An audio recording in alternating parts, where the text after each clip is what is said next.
Today I'll be responding to the claim that the recent expansion of corn products into our food is a major cause of American obesity. My counterclaim to this is that while corn products no doubt have a negative effect on health and weight, that there is no reason to suggest that the switch from sucrose to high fructose corn syrup is a major cause of obesity. The advocate's first secondary claim was that high fructose corn syrup is a major cause of obesity, and the second was that corn-fed beef is adding to the obesity crisis. In response to the first secondary claim, I would say that the use of high fructose corn syrup over sucrose is a minor part of a more major cause and not a major cause in and of itself. First, I'd like to define a major cause. A major cause should be any contributing factor that is half or more than half of the reason why an event is occurring. In respect to this argument, there are two major causes. One is an unhealthy diet, and the other is a lack of physical exercise. And while a lack of physical exercise does not pertain to this argument in particular, the unhealthy diet portion does. And the argument can still be made that the increased use of high fructose corn syrup is a major cause with respect to diet, but I believe that there is a significant amount of evidence that suggests this is not true. First, the advocate quoted from a website called medheadlines.com that the ratio of fructose to glucose in high fructose corn syrup is greater than that in sucrose. However, the American Medical Association, which I believe to be a more credible source, disagrees and said in a report they published in 2008 that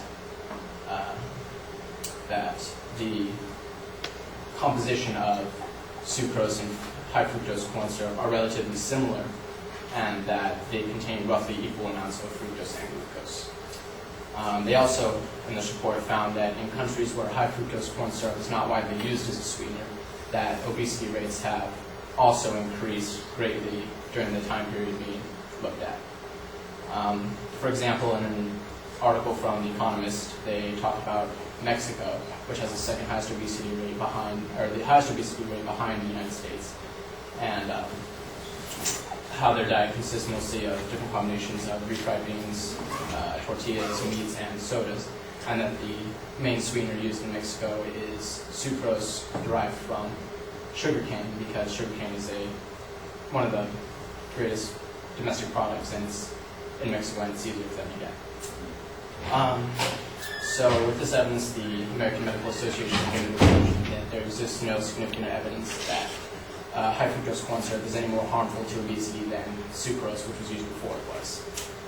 In response to the second claim that corn-fed beef is adding to the obesity crisis, the advocate stated that Americans are eating more meat than they did in the past, which is true, but they didn't specify what kind of meat they're eating. And in a report published by the U.S. Department of Agriculture, the current trend shows that since the 1970s, the actual consumption of red meat or beef has decreased significantly and consistently, while the increase of consumption of things like chicken and fish, which are healthier options, has actually increased.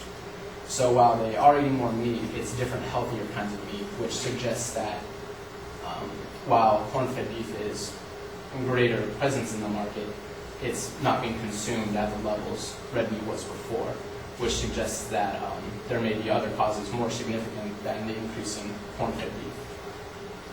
In conclusion, I would argue that there's no doubt that corn products have a negative effect on health. However, there's no reason to believe that they have any more cause than other unhealthy choices that Americans make in their diets every day, and that is more likely that it is a contributing factor to the overall unhealthy diets of Americans rather than a major cause in and of itself. Thank you.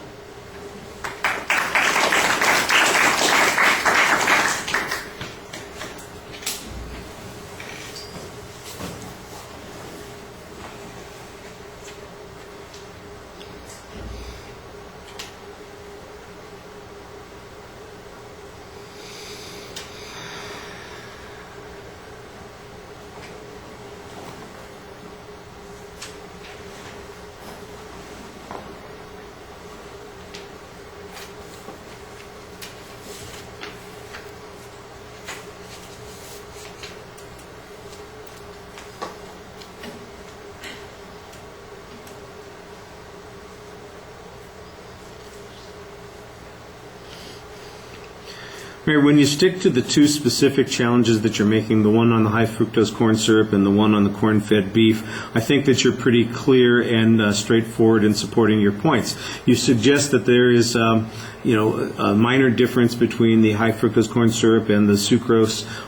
You've got some good evidence that makes the comparison. You contrast the AMA's conclusions to the conclusions of the advocates' evidence and suggest that the AMA has a greater degree of credibility on this particular point. And then you've got an interesting comparison that you also offer that would seem to undermine, in analogy, the inference that's being made because Mexico has a similar obesity problem, and they are not a high fructose corn syrup country. Instead, they're a sucrose-based country. And I understood that point pretty effectively. I thought that made a lot of sense on that. Transition to the second point is okay. It feels a little bit rushed. I didn't really hear the data. You make kind of a passing reference to it that says that consumption of red meat has decreased since the 70s, and I think that that's something that's going to be pretty important. It almost sounds counterintuitive. I'm not saying that it's not true, but I think it would be helpful to you and a lot more convincing if you could present that evidence. If you've got a direct quote from the Department of Agriculture or the Bureau of Statistics or whoever it is where you've got this information from, I'd find that a little bit more convincing. And then as a proportion of the beef that is consumed, that corn-fed beef has increased, but the total number is down, so it can't really be accounting for the obesity issue or the health issues. I think that's an interesting point to make also. It did seem strange to me, though, both at the beginning of the speech, at the end of the speech, that you are conceding that corn isn't somehow a bad or unhealthy kind of thing, and none of your argument seems to suggest that you have to accept that premise. So why you're doing so, I don't think it enhances your credibility. It, in fact, is a little bit confusing. So I would just stick to the argument that you're making, that is, that there's an inadequate amount of evidence to suggest that either of these things is strongly related to this, and not concede that other point, because it seems like it's putting you in kind of a defensive position instead of a more assertive position. All right, thank you.